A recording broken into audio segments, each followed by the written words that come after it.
Salut à tous, c'est François Rousseau. Si vous êtes passionné par les voitures, vous êtes au bon endroit. Continuez à regarder, on va entrer dans le vif du sujet.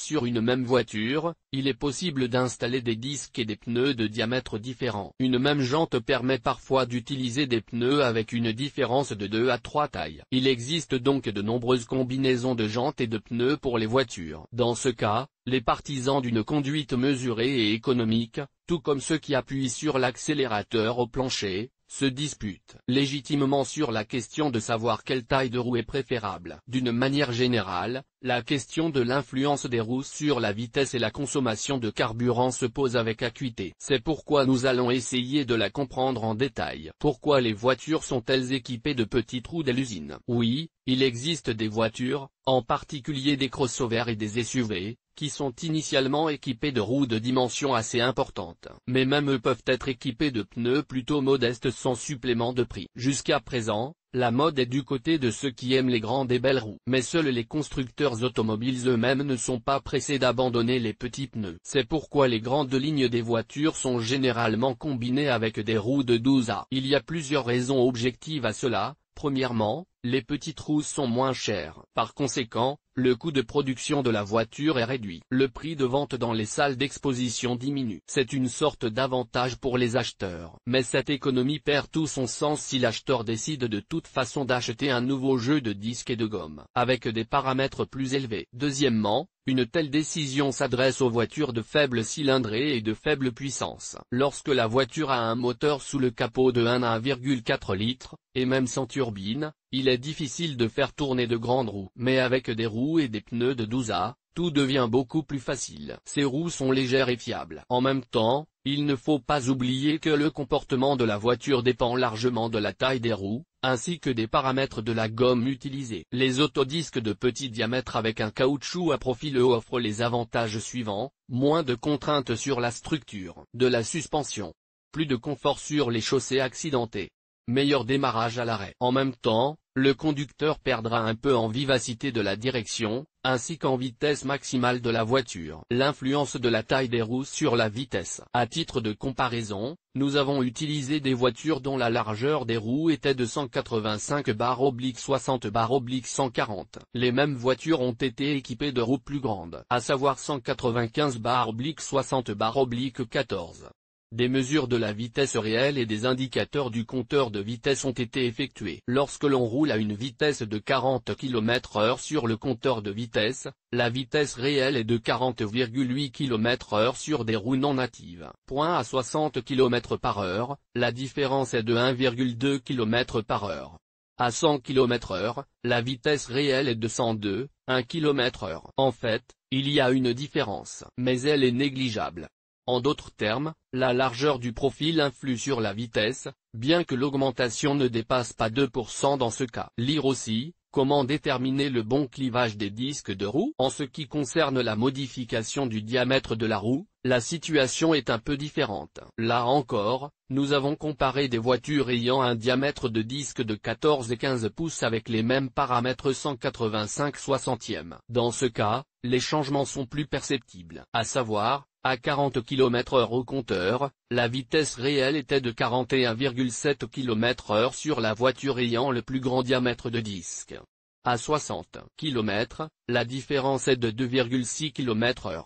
À 100 km/h, l'écart atteint 4,3 km/h. Il s'avère donc que si le diamètre du disque de la roue augmente, la vitesse du véhicule augmente réellement. Cela a été prouvé et vérifié par de nombreuses publications faisant autorité. Comme vous pouvez le constater, l'influence du diamètre de la roue de la voiture sur la dynamique est bien présente. Et ce, dans une plus large mesure que la modification de la largeur du pneu. Comment cela affecte-t-il la consommation de carburant? Avec une voiture conditionnellement identique, il vaut la peine de prêter attention à l'indication de la consommation de carburant. Il s'agit de savoir si la consommation de carburant augmente ou diminue avec l'augmentation de la taille des pneus. Si nous voulons savoir si, dans la pratique, le diamètre des roues d'une voiture influe sur la consommation de carburant, Nous pouvons répondre à cette question par l'affirmative. Oui, il y a effectivement des changements. Si la largeur du profil du pneu est modifiée, la consommation de carburant augmentera. Cela est dû en grande partie au fait que la masse de ces pneus est plus importante. Par conséquent, le groupe motopropulseur du véhicule utilise plus de puissance lors de l'accélération du véhicule. Outre l'augmentation du poids des roues, le niveau de bruit à l'intérieur du véhicule augmente souvent en parallèle. Cela a pour effet d'augmenter la résistance au roulement. Cela a pour effet d'augmenter l'appétit du moteur. La consommation de carburant augmente. Si l'on veut savoir si, dans la pratique,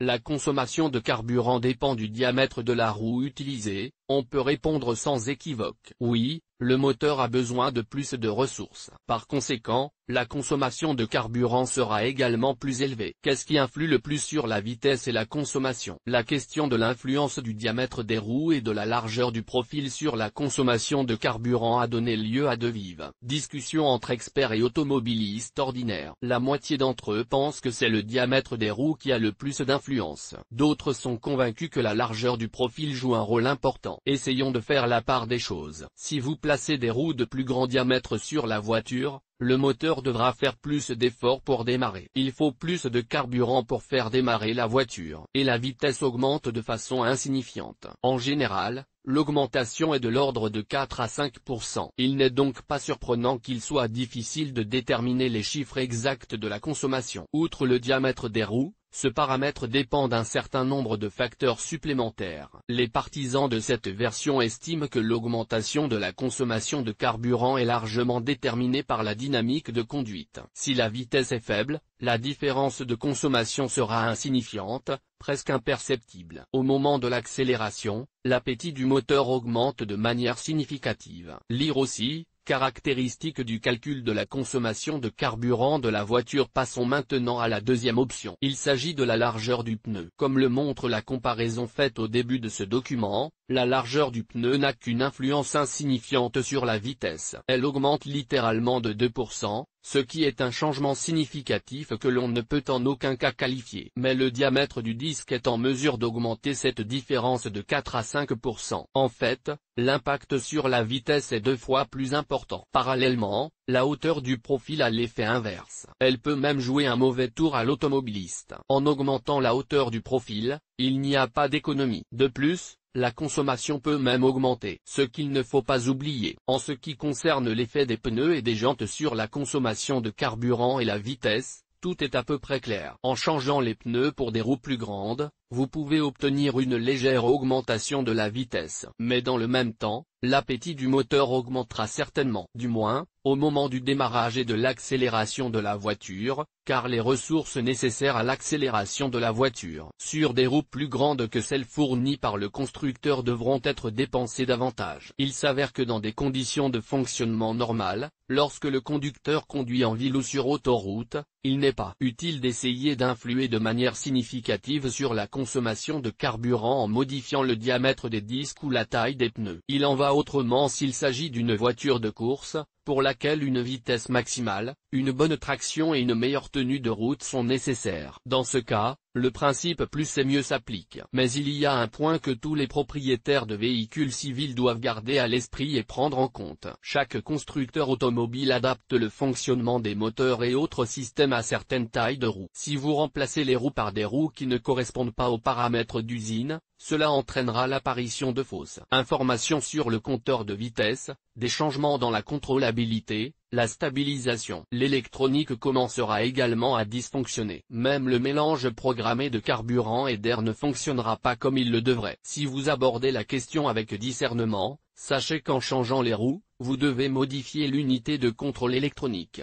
Changer les réglages et les paramètres du moteur et du système d'alimentation en carburant. Et il est pratiquement impossible de le faire dans un garage. De plus, tous les centres d'entretien automobile n'offrent pas ce type de service. C'est pourquoi, Dans la plupart des cas, les propriétaires de ces voitures ne s'engagent pas dans cette voie. En option, en remplaçant les roues et les disques hors normes, vous pouvez étalonner le compteur de vitesse en tenant compte de la différence entre la vitesse réelle et celle affichée par le compteur de vitesse. N'oubliez pas que la pression dans les bouchons peut affecter la consommation bien plus qu'un écart de 1 à 2 tailles par rapport aux paramètres des pneus recommandés par l'usine. Avez-vous réfléchi à l'effet du diamètre et de la taille des pneus sur la consommation de carburant? Est-ce important?